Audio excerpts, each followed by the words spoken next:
왕조의 멸망이라고 정했습니다. 우리 같이 한번 할까요? 왕조의 멸망. 북이스라엘도 멸망했는데 하나 남아있는 남유다도 완전히 멸망한 그런 모습을 분명히 기록하고 있습니다. 자, 여러분, 하나님은 이스라엘 백성을 저 애굽 땅에서 바로의 노예가 되어 살아가는 그런 상태에서 해방시킵니다.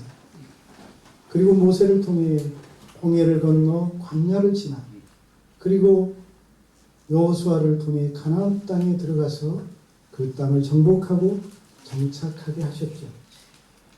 어린이날이지만 우리가 성경을 읽어가는 연장선에서 말씀을 준비했으니까 그렇게 이해하시기 바랍니다.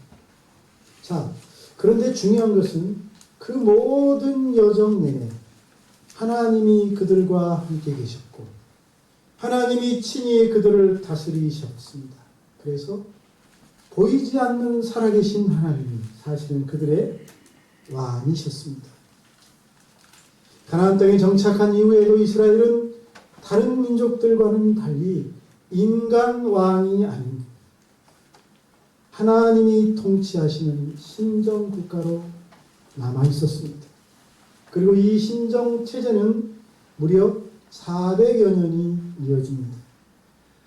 그때 사사시대의 마지막 사사였던 사무엘이 늙자 은퇴할 때쯤 되자 이스라엘 장로들이 그에게 찾아와서 말합니다. 보소서, 당신은 늙고 당신의 아들들은 당신의 행위를 따르지 아니하니 모든 나라와 같이 우리에게 왕을 세워 우리를 다스리게 하소서. 여러분, 이들의 요구는 겉으로 보기에는 자기 민족의 정치적 안정을 위한 요구요, 외부의 적으로부터의 침입으로부터 자신을 보호해줄 왕을 선택해달라는 것처럼 보입니다. 하지만 그 이면에는 그들이 보이지 않는 왕이신 하나님의 통치를 거부하고 보이는 인간의 힘을 더 신뢰하겠다는 불신앙이 자리 잡고 있었습니다. 이 표현대로 하면 그들은 지금까지 누구를 의지하고 있었습니까? 마치 사무엘을 왕처럼, 그리고 그의 자식들이 또 그들의 왕이 될 만한지 보고 있었던 것이죠. 그들이 진정으로 의지해야 할 분은 하나님이었음에도 불구하고 그들은 하나님이 아니라 사람을 바라보고 사람 왕을 신뢰하며 따르기를 원했던 것입니다. 이런 의도를 간파한 사무엘은 당연히 이 요구를 거절합니다. 기뻐하지 않습니다. 그래서 하나님께 기도하죠. 그때 하나님이 슬픈 음성으로 말씀하신 적이 있습니다. 사무엘아, 너무 슬퍼하지 마라. 이는 그들이 너를 버린 것이 아니라 나를 버려서 자기들의 왕이 되지 못하게 합니다. 사무엘상 8장 7. 여러분, 이스라엘 백성은 지금 자신들을 애굽 땅에서 인도해내신 사람 왕으로부터 자기들을 벗어나게 해주신 하나님을 잊고 다시 눈에 보이는 왕, 또 다른 바로를 자기들 위해 세우려고 요구한 것입니다. 하나님께서 말씀하신 대로 이들의 요구는 결국 하나님을 버리겠다는 말과 다름이 없는 요구라고 하겠습니다. 그리고 그런 시도는 처음이 아니었습니다. 사무엘상 8장 7절로 8절에서 하나님은 말씀하십니다. 내가 그들을 애굽에서 인도하여 낸 날부터 오늘까지, 사사시대 그 마지막 시점까지 그들이 모든 행사로 나를 버리고 다른 신들을 섬긴 같이 내게도 그리하는도다 하면서 하나님은 탄식하십니다. 하나님이 그들을 애굽에서 인도하여 내신 날부터 그때까지 끊임없이 이스라엘 백성은 하나님이 아닌 인간 통치자를 원했고 그리고 그것을 요구했습니다. 반역의 역사라고 말할 수 있습니다. 불신앙의 역사라고 말할 수 있겠습니다. 그래서 하나님은 사무엘을 통해 이스라엘 장로들, 왕을 구한 이스라엘 장로들에게 앞으로 너희들이 요구한 인간왕이 세워져서 그가 백성들을 다스리게 될 때 어떤 일이 벌어질 것인지를 알려주십니다. 그리고 경고하십니다. 여러분 그 말씀이 어디 있는지 아십니까? 사무엘상 8장 11절로 17절입니다. 여기서 하나님은 인간왕이 통치하게 되면 하나님과 달리 그들은 그들의 아들들을 전쟁터로 끌어가고 그들의 딸들은 왕을 위한 부엌일과 왕을 위한 포도주를 만드는 일에 보내지고 그들의 밭과 그 소산물은 왕과 그 신하들의 것으로 착취당하게 될 것이라고 말씀하십니다. 이는 결국 백성들이 하나님으로부터 받은 자유, 애굽왕 바로의 손에서 자유를 얻고 자유민이 된 그 지위를 잃고 다시 인간 왕의 종으로 전락하게 될 것이라는 경고의 말씀이었던 것입니다. 그럼에도 불구하고 백성들은 하나님의 이 경고의 말씀을 무시하고 끝내 인간왕을 세워달라고 요구합니다. 그래서 하나님은 그들의 요구대로 허락하십니다. 그래서 사울을 그들의 첫 번째 왕으로 세우십니다. 그렇게 이스라엘 왕정시대가 시작되지요. 그리고 이 왕정시대의 역사는 사무엘상부터 역대하까지 기록되어 있습니다. 그리고 우리는 그 기록을 통해 하나님이 아닌 인간 통치의 한계와 그 끝이 얼마나 참담하고 비참한지를 보게 되는 것입니다. 성경의 핵심 메시지는 분명합니다. 하나님의 통치를 거절하고 인간 왕을 구한 그 결정은 이스라엘의 영적 도덕적 타락과 멸망의 문을 여는 선택이었다고 말입니다. 그리고 오늘 본문인 열왕기하 25장은 그 왕절의 마지막이 얼마나 참담하고 비참하게 끝난지를 보여주면서 왕을 구한 것이 얼마나 악한 죄였는지를 기록하고 있습니다. 오늘 우리는 이스라엘이 하나님의 통치를 거절하고 인간 왕을 선택한 이후 결국 어떤 잘못에 빠졌고 어떤 죄악의 올무가 되어 그렇게 멸망할 수밖에 없었는지를 생각해 보면서 하나님의 통치를 거절한 인생이 맞이하게 될 결말 또한 그와 같다는 사실을 생각하는 시간을 갖고자 합니다. 무엇보다도 사람 왕을 세운다면 하나님 대신 그 왕을 더 신뢰하는 죄를 범하게 됩니다. 따라합시다. 사람 왕은 하나님보다 자신을 더 신뢰하게 한다. 하나님 이스라엘의 구원자이시며 그들을 애굽에서 친히 구속해내신 구속의 하나님이셨습니다. 그분은 홍해 앞에서 바다를 가르시고 그들로 하여금 홍해 바다를 건너게 하셨고 광야에서는 구름 기둥과 불 기둥으로 그들을 지켜주셨고 만나와 메추라기로 그들의 줄임배를 채우셨습니다. 또 수많은 원수들의 손에서 그들을 지키시고 보호해 주신 줄로 믿습니다. 그러나 이스라엘은 이런 하나님을 버리고 눈에 보이는 인간 왕의 힘과 그의 능력을 더 신뢰했습니다. 특히 중요한 점은 이것입니다. 인간왕은 필연적으로 백성들로 하여금 자신을 더 신뢰하고 따르게 만듭니다. 왕은 자신의 권력과 체제를 공고히 하고 계속해서 안정적으로 유지하기 위해서 하나님이 아니라 자신을 섬기고 자신에게 충성하도록 사람들을 이끌어 갑니다. 그 결과 백성들은 하나님을 의지하기보다 사람과 제도, 군사력과 정치 동맹을 더 신뢰하게 됩니다. 그래서 인간의 존재 자체가 백성들로 하여금 하나님을 버리고 사람을 신뢰하게 만드는 그런 죄의 통로가 된다는 사실입니다. 오늘날도 이런 마찬가지입니다. 유다의 혹은 이스라엘의 모든 왕들의 삶이 그랬습니다. 오늘 유다의 마지막 왕 시드기야도 동일한 모습입니다.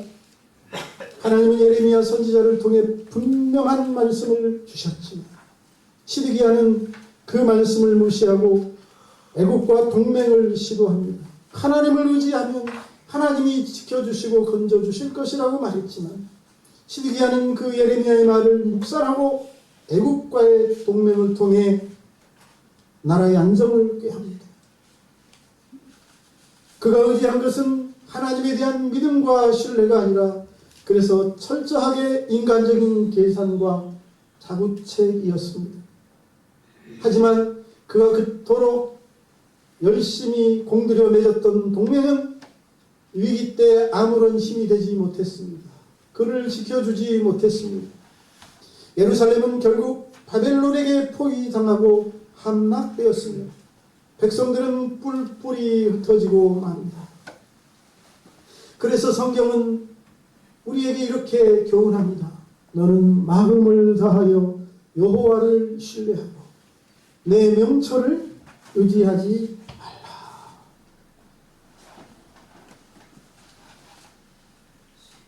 하나님의 통치는 신실하며 우리의 생명과 재산을 지켜주지만 인간의 통치는 자신을 위해 백성들에게 희생을 요구합니다. 백성들의 재산을 빼앗아 갑니다. 시드기야도 왕권을 지키기 위해 하나님을 버렸고 그 대가는 혹독했습니다. 그의 자녀들은 바로 그가 보는 눈앞에서 죽임을 당하고 그 자신도 두 눈이 뽑혔으며 쇠사슬에 묶인 포로가 되어 바벨론으로 끌려가고 맙니다. 이 비참한 결말은 단순한 정치적 몰락이 아니라 하나님을 버리고 인간 왕을 선택한 자의 결국 영적 실명과 그의 종국을 보여주는 상징입니다. 우리는 눈에 보이는 성공, 사람의 권위, 세상의 전략과 계산을 하나님보다 더 신뢰하고 있지 않습니까? 기도보다는 그래서 계획을 앞세우고 말씀보다는 여론을 따르며 주권자 하나님보다는 시스템과 사람을 더 의지하고 있지 않습니까?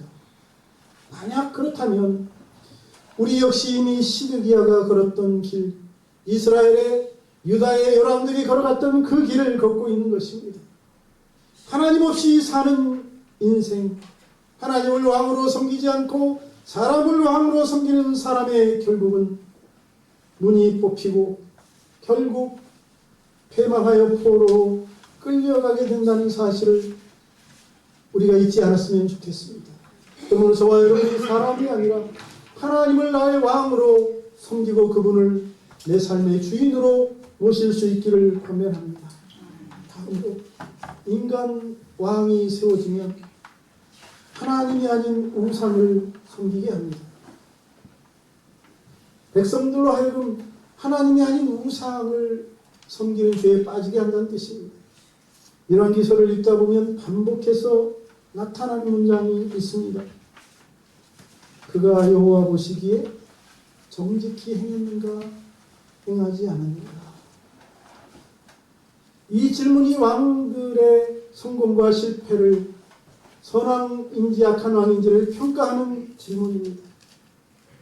이는 왕들의 정치적인 능력을 평가하기 위한 질문이 아니라 하나님에 대한 그들의 영적 상태, 하나님에 대한 열심과 충성도, 다시 말하면 하나님 앞에서의 태도가 어떠한지를 묻는 질문입니다. 하나님께서는 왕의 군사력이나 경제 정책보다 하나님에 대한 그의 신앙, 하나님에 대한 그의 태도, 하나님의 말씀에 대한 그의 자세를 먼저 보셨습니다. 그러나 안타깝게도 대부분의 이스라엘 왕들과 유다 왕들은 하나님보단 바알과 세라를 섬기고 사람들로 하여금 그것을 섬기게 했습니다. 자신의 왕조와 자신의 왕권을 공고히 하기 위하여 정략적으로 자신이 원하는 신을 백성들에게 섬기도록 강요한 것입니다. 그러므로 백성들은 그런 인간 왕에 의하여 하나님이 아닌 우상을 섬기게 됩니다. 종교는 정치적인 기반을 위한 그런 도구가 되고 맙니다.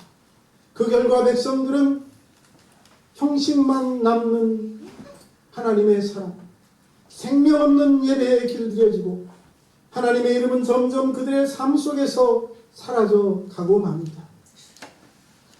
하나님은 분명히 그래서 경고하셨습니다.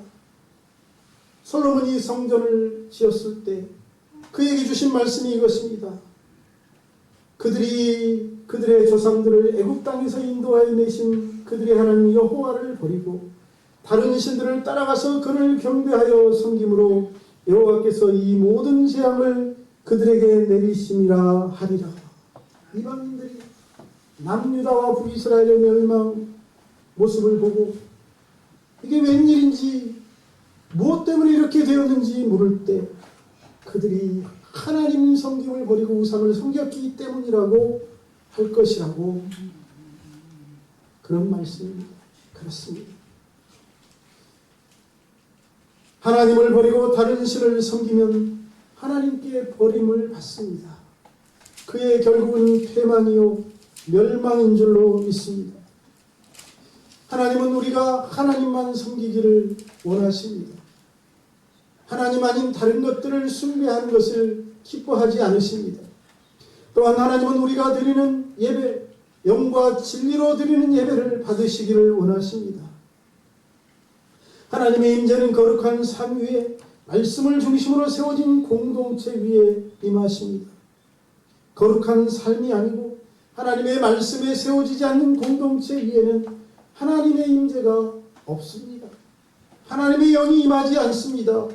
그러나 인간 왕들은 하나님의 이름을 빌려 권력을 정당화시키고 종교를 자신의 권력을 유지하기 위한 수단으로 정치적인 도구로 전락시키고 맙니다.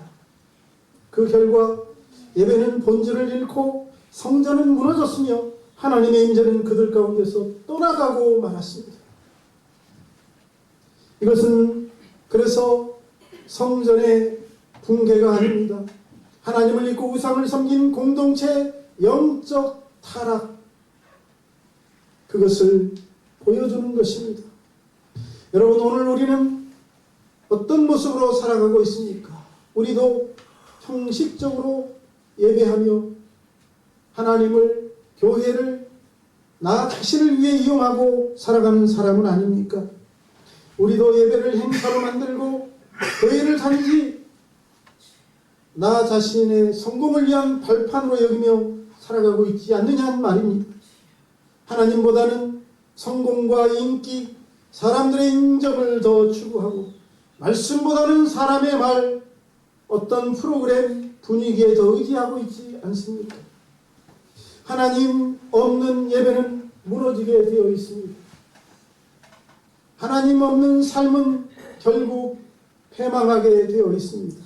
예배가 무너지면 공동체가 무너지고, 신앙 공동체가 무너지면 성전이 무너지고, 우리의 삶도 결국 멸망에 이르게 되고 말 것입니다.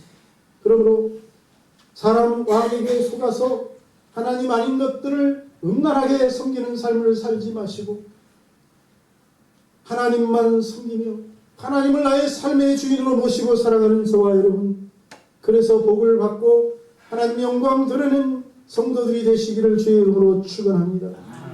마지막으로 사람 왕이 다스리면 그 왕은 저와 여러분에게 하나님의 말씀이 아닌 왕의 명령을 따르게 할 것입니다.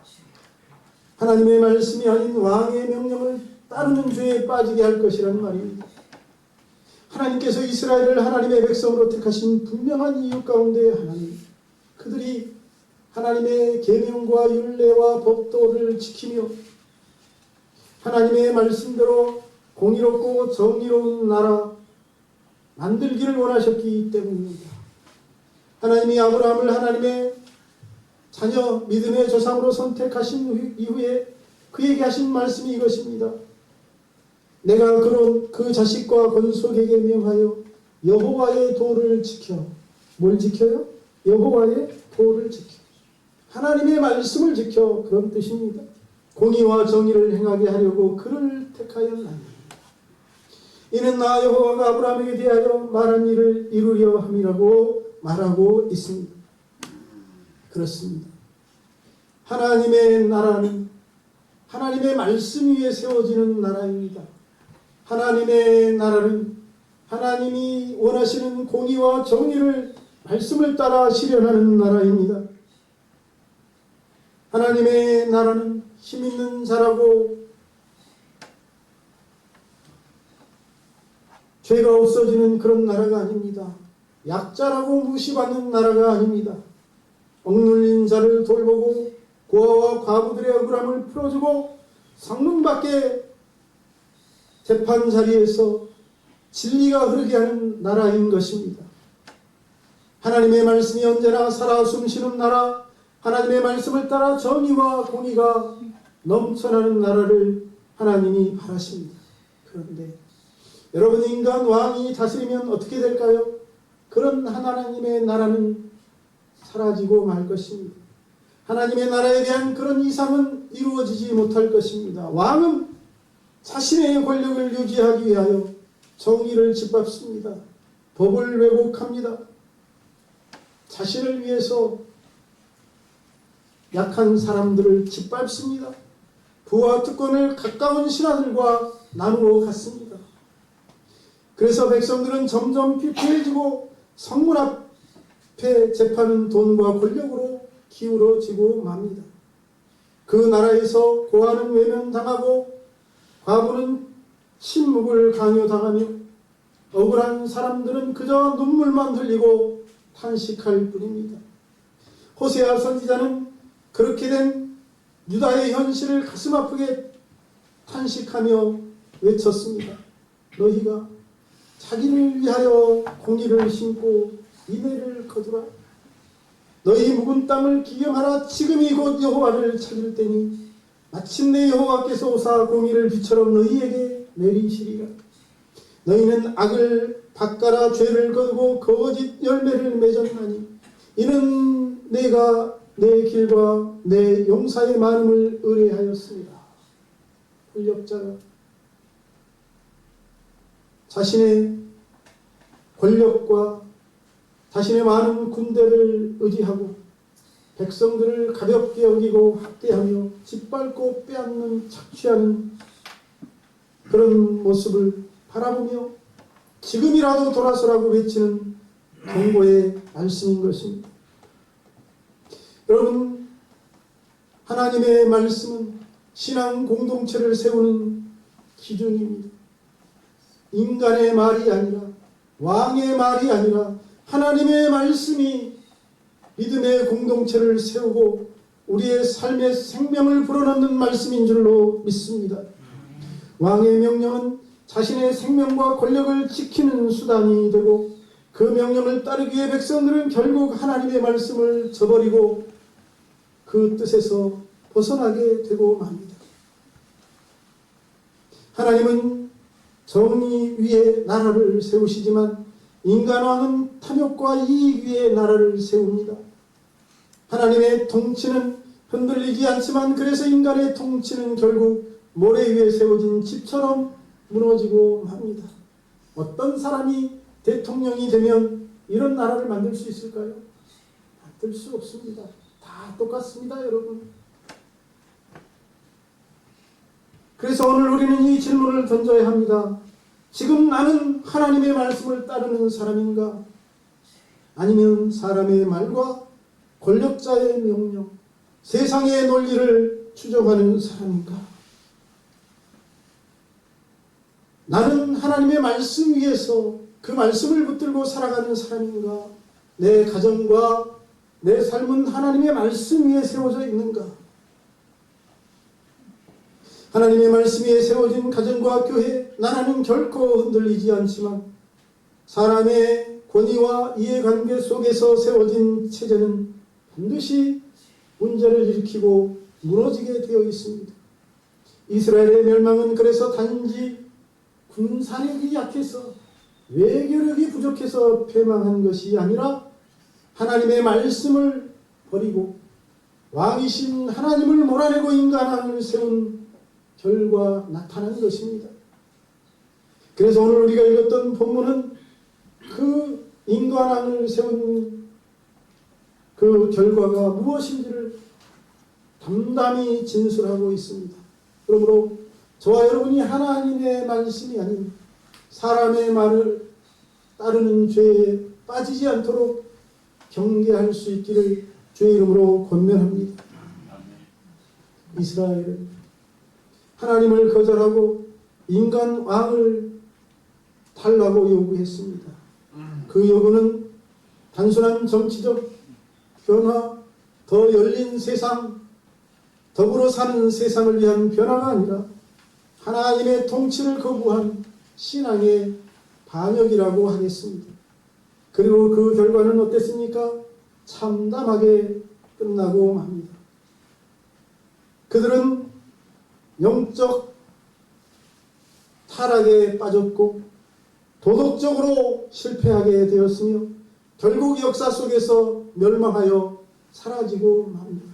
70년이 넘도록 다시는 나라를 이루지 못했습니다. 그 모든 결말을 보여주는 마지막 인물이 바로 시드기야입니다. 그는 끝까지 하나님의 말씀보다 자신의 힘과 사람의 힘과 외교력에 의지했고 결국 그 결과 아들들은 눈앞에서 죽임을 당하고 두 눈이 뽑혀 포로로 끌려갑니다. 얼마나 슬픈 비극입니까? 이 마지막 모습은 단지 한 왕의 비극이 아니라 하나님이 아니라 인간 왕을 섬기는 사람의 종착점임을 우리에게 가르쳐주고 있습니다.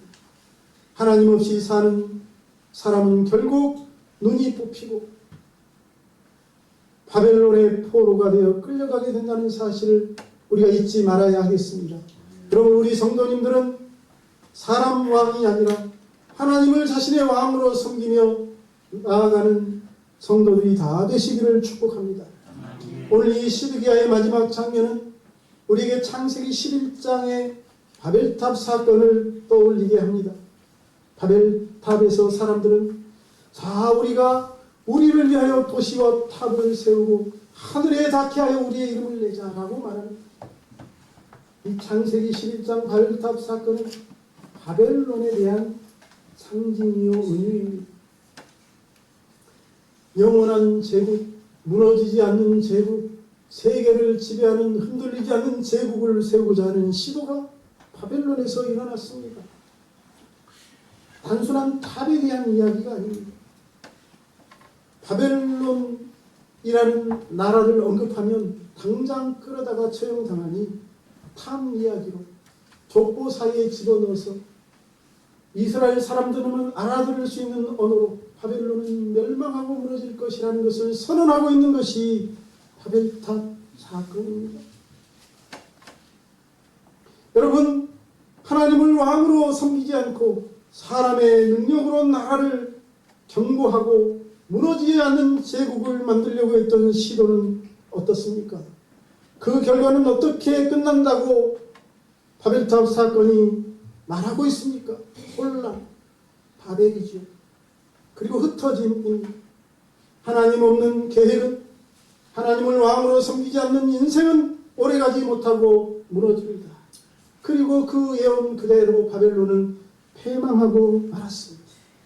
유다 왕국도 마찬가지였습니다. 그들은 자신들의 왕이신 하나님을 버리고 사람 왕을 세우고 그를 의지한 결과 애써서 지었던 도시는 불타고 왕은 포로가 되고 백성들은 뿔뿔이 세계 전역으로 흩어졌습니다. 하나님 없는 계획은 결국 잘 될 것 같고 뭔가 이루어질 것 같고 높아질 것처럼 보이지만 결국 흩어지고 무너지는 법입니다. 저와 여러분이 오늘 말씀을 통해서 주신 왕조의 몰락을 통해서 주시는 이 하나님의 교훈의 말씀을 가슴에 새기고 하나님을 나의 왕으로 모시고 살아가는 성도들이 되시기를 축복합니다. 이스라엘 백성들이 범했던 실수, 인간 왕을 구하는 실수를 범하지 않기를 바랍니다. 그 왕은 반드시 하나님이 아니라 자신을 섬기게 할 것입니다. 그 왕은 반드시 하나님이 아니라 자신의 왕조를 견고하기 위하여 자신이 원하는 신을 섬기게 할 것입니다. 그 왕은 반드시 하나님의 말씀이 아니라 자신의 말을 따르게 할 것입니다. 기도하겠습니다. 살아계신 하나님, 오늘 하나님의 말씀, 특별히 마지막 남아있는 남유다마저 처참하게 멸망하고 마지막 왕인 시드기야가 눈이 뽑혀 끌려가는 모습을 바라보면서 인간 왕을 세우고 그를 따른 인생의 결과가 무엇인지를 오늘 말씀을 통해 보게 해주시니 감사합니다.